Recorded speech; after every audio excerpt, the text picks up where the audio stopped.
शिला का दर्शन करने के लिए इधर ही रखेंगे, इधर दर्शन करके। हाँ, ये गाभार है।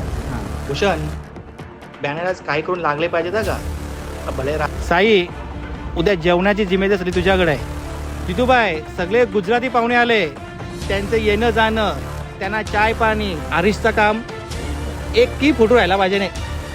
मग आता रात्रीचे 12 वाजल्यात, 12:30 वाजल्यात. आता सगळे घरी निघू आणि सकाळी लवकर या. नमो पार्वती पते. हर हर